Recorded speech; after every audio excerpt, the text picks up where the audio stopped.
Hello everyone, I'm Lin Shenyi and I'm very glad to be here today. My partner Lin Zhiyu and I will talk about a very important topic, the importance of promoting and protecting human rights in the contemporary world. Our lecturer for this course, LMCR2152, is Dr. Nasruddin Yunus, who has guided us a lot in preparing this presentation. Human rights are something that relate to every single person on this planet, no matter who we are or where we live. So let's dive into this meaningful topic together and learn why protecting human rights is so crucial today. First, what are human rights? First of all, let's answer the basic but key question.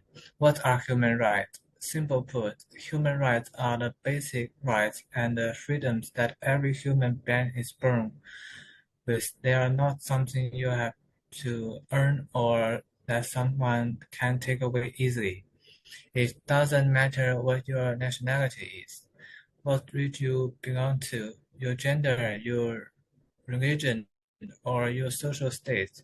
Whether you are rich or poor, young or old, you have this right. Some of the most important human rights include the right of life, the right of get an education, the freedom to express yourself and ideas, the right to access healthcare with you're sick, and the right to be teaching enough under the law.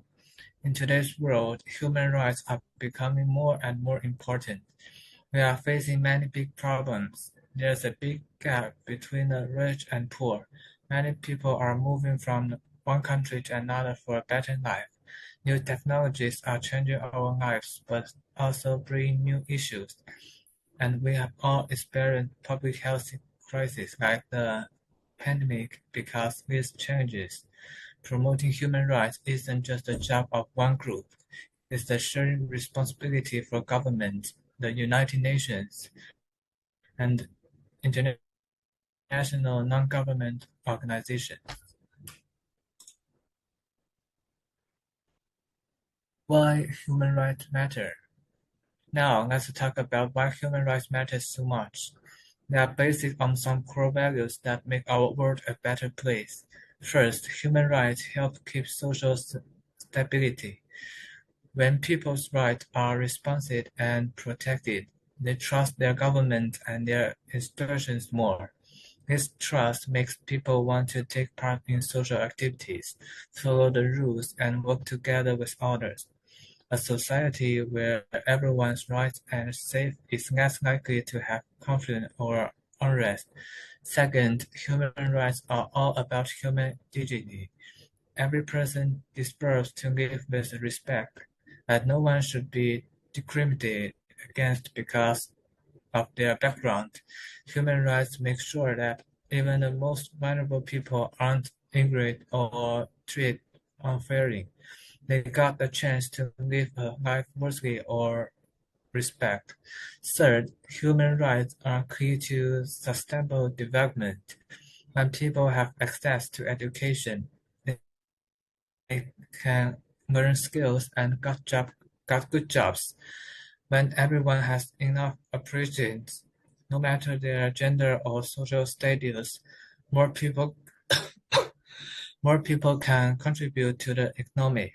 It helps countries grow in a way that's fair and leads to long life.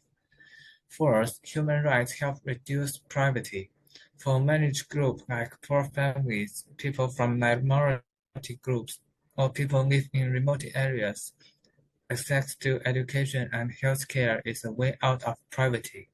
When they can go to school and stay healthy, they can find better jobs and build better lives for themselves and their families. But even though we know how important human rights are, we are facing new challenges in a competitive world. Let's talk about some of these. First, digitalization. We use the internet and apps every day, but it brings risk for our data privacy. Our personal information, like our name, address, or even our browser history, can be stolen or misused. Second, reply unbalanced. More and more people are moving to cities to find jobs, but this makes housing hard to afford. Many families can't find a safe or cheap place to live, which affects their right to decide home. Third, climate change, rising temperatures, natural disasters, and pollution are making it hard for some people to get clean water and food. This is a big threat to their right for survive. We also need to pay specific attention to vulnerable groups. This includes migrant workers, which leave their homes to work in other places. They often face unfair treatment and have trouble getting their rights promoted. The elderly, who who may be weak and need more care. People with disability who need special support to live independently, and children live in crisis zones like war areas or disaster-hit regions. All of these groups need extra help to have their human rights respected. Promoting human rights isn't just a major duty that we feel in our heart. It's also a necessary question to global society harmony. If we ignore these challenges, it will be hard for the world to be peace and fair.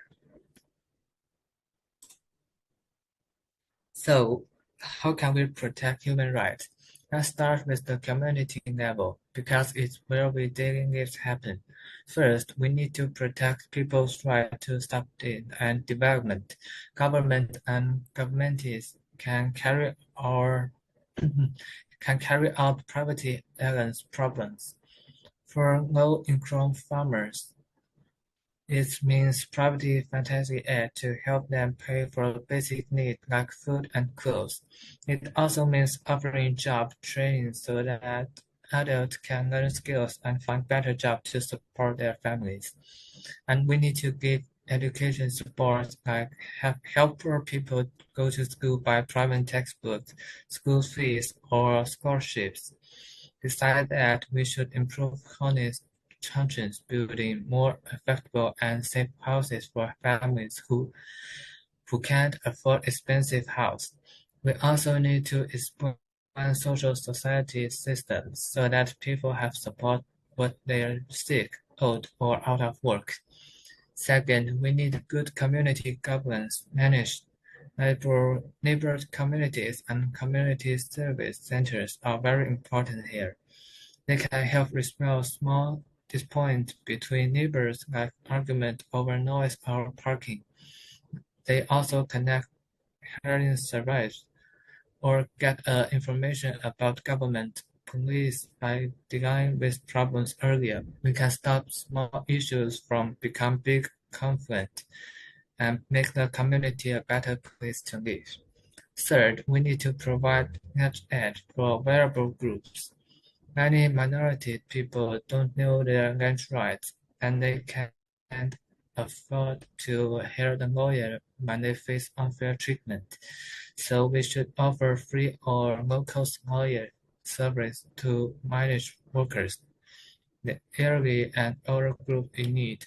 This language service can help them fight for their rights by getting on their ways, dealing with discrimination or solve family problems.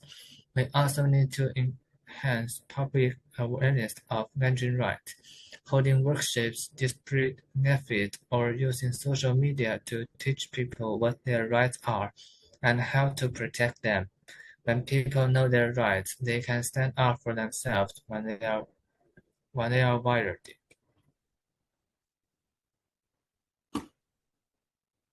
Hello everyone, I'm Lin Zhiyu. Now that Lin Shengyi has talked about human rights at the community level, let's move to a global stage and talk about the role of the United Nations in promoting and protecting human rights.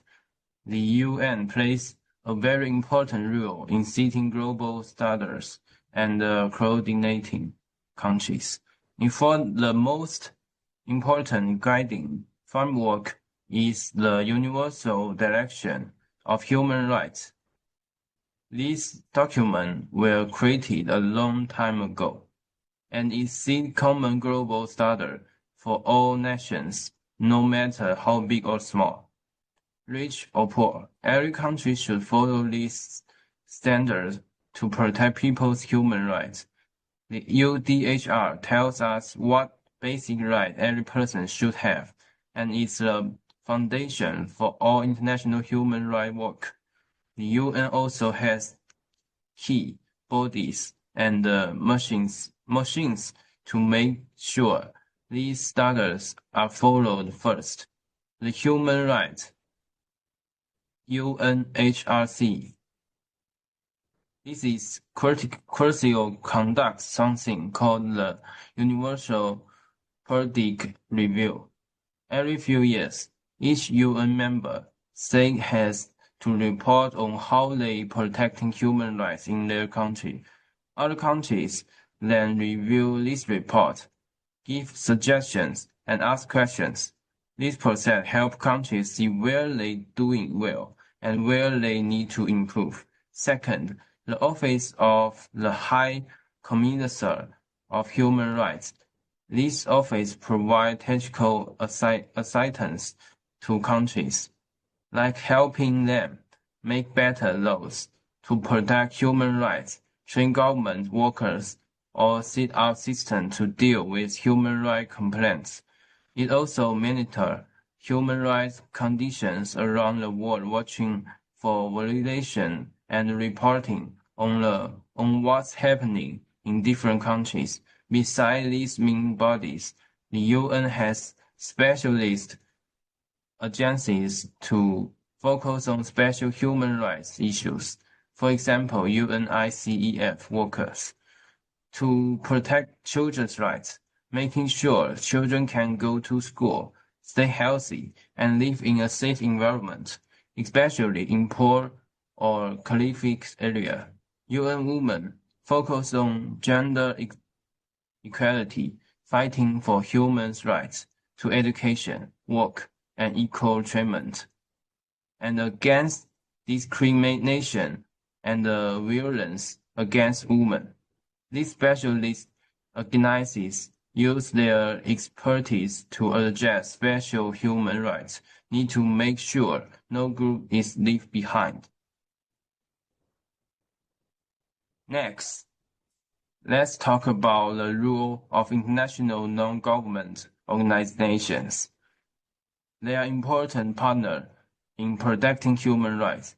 NGOs are independent groups that aren't part of any government, so they can speak freely and work on issues that need attention.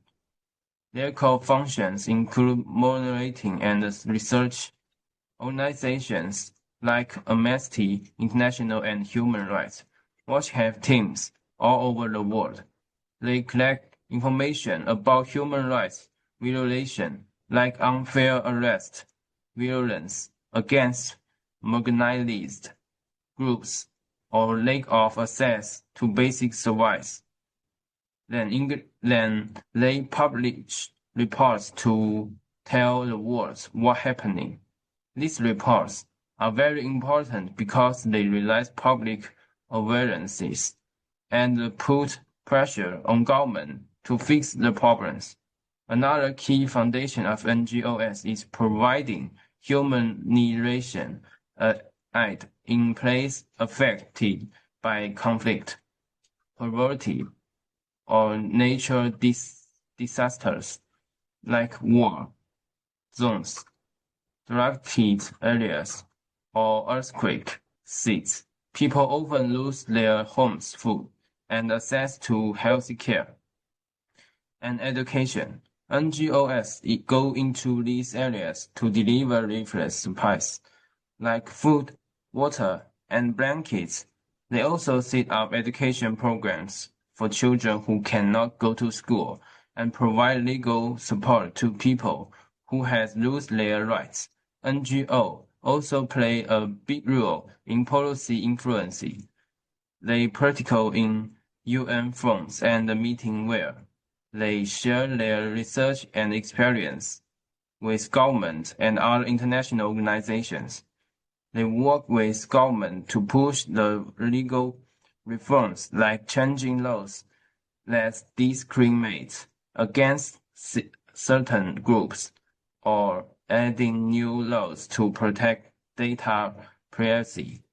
NGOs also use grassroots insights. They work closely with local people, so they know what the real problems are on the ground. This helps make sure that policies or programs are effective and adjust to actual needs of the people. By doing this, NGOs keep government and international organizations transparent and accountable, making sure they keep their promises to protect human rights. Now, let's think about how all these different groups can work together for universal human rights. Each group has its own uncle rule, and these rules complement each other. They work better when they are combined. Governments are responsible for making laws and policies that protect human rights and then carrying out these policies in their countries. They have the power and the resources to set up systems like social security, education, and healthy care, which is essential for protecting people's rights. The UN, as we talked about, provide global coordination. It sees starters bring countries together to discuss human rights issues and help countries work together instead of alone.